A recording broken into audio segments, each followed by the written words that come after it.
एक बार एक व्यक्ति एक महाराज जी के पास गया और महाराज जी से कहा कि महाराज जी, कृपा करके आप मुझे मेरी पत्नी से छुटकारा दिलाइए। तो महाराज जी कहते हैं, ऐसी क्या बात हो गई, क्यों छुटकारा चाहते हो अपनी पत्नी से?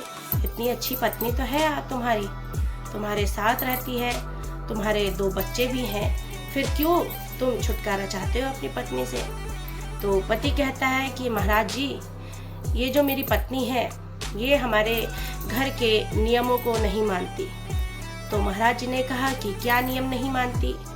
कि हमारे घर में जो है किसी फंक्शन पर, किसी त्योहार पर पशु की बलि दी जाती है, बकरे की बलि दी जाती है, और जब ये बलि दी जाती है तो ये अड़ंगा लगाती है और मना करती है कि ये बलि मत दीजिए, ये जो आप मांसाहार कर रहे हैं, मांस खा रहे हैं, ये मत खाइए, ये चीज़ अच्छी नहीं होती।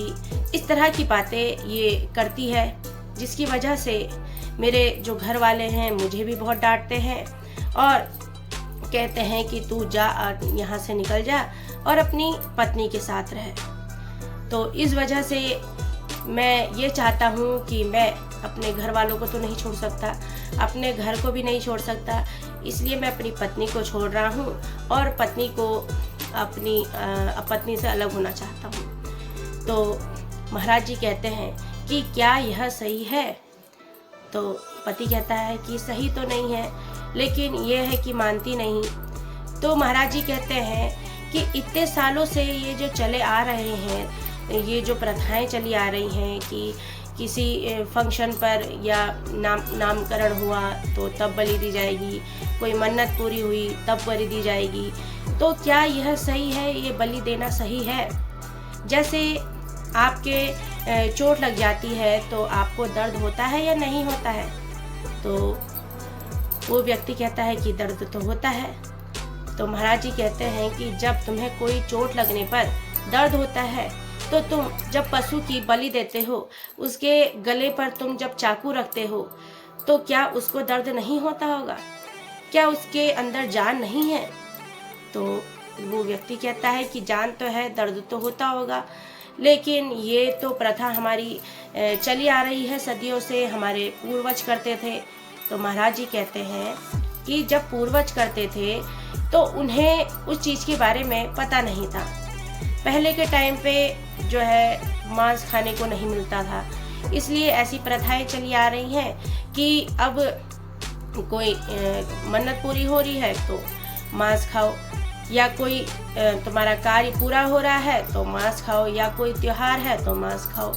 इसलिए ये जो बलि की प्रथा थी तब इस वजह से शुरू हुई। लेकिन अब तो हमें पता है, इतनी पढ़ी लिखी आज की दुनिया हो गई है, तो इस दुनिया में पढ़ाई लिखाई का क्या मतलब?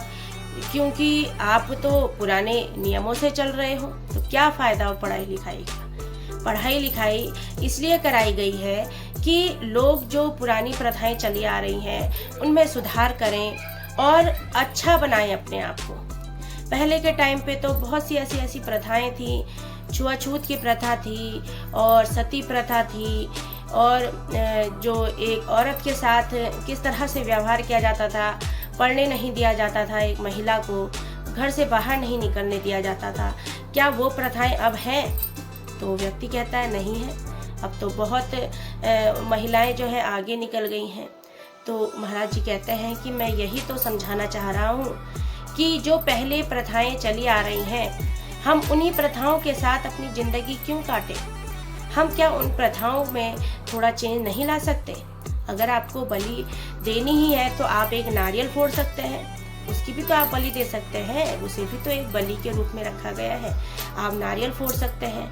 कितने मंदिरों में तो अब बलि प्रथा को बंद कर दिया गया है, किसी जानवर की अब बलि नहीं दी जाएगी। तो ये चीज़ आप क्यों नहीं करते? आप क्यों इस चीज़ के चक्कर में अपनी इतनी अच्छी पत्नी को छोड़ रहे हैं, बच्चों को छोड़ रहे हैं? उनका जीवन कैसा होगा जब आप उनके साथ नहीं रहेंगे? कैसे उनका खर्चा पानी चलेगा?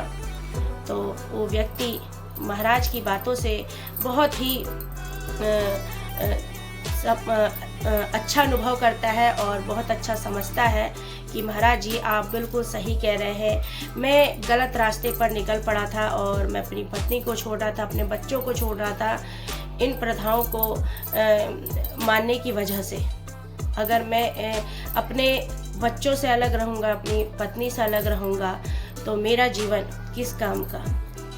तो ये उस व्यक्ति की ही कहानी नहीं है, ये हम सब के लिए ज़रूरी है कि हम सबको ये सीखना चाहिए कि जो पुरानी प्रथाएं चली आ रही हैं, हम उन प्रथाओं के साथ ना चलें, बल्कि उनमें सुधार करते जाएं और जितना हो सके हम उन प्रथाओं को और उसमें परिवर्तन करें, जिससे कि हमारा जीवन भी सुधरे और कोई परेशान भी ना हो। इसलिए अगर कोई मांस नहीं खाता है तो ज़बरदस्ती उसके साथ ये मत कीजिए कि तुम खाओ, क्योंकि जब वो महिला इस चीज़ को मान रही थी कि मुझे मांस नहीं खाना है, उस चीज़ को वह जान रही थी कि एक पशु में भी जान होती है। और अब तो पेड़ों को काटना भी मना कर दिया गया है कि पेड़ों में भी जीवन होता है और वो हमें जीवन देता है, क्योंकि पेड़ हमें ऑक्सीजन देते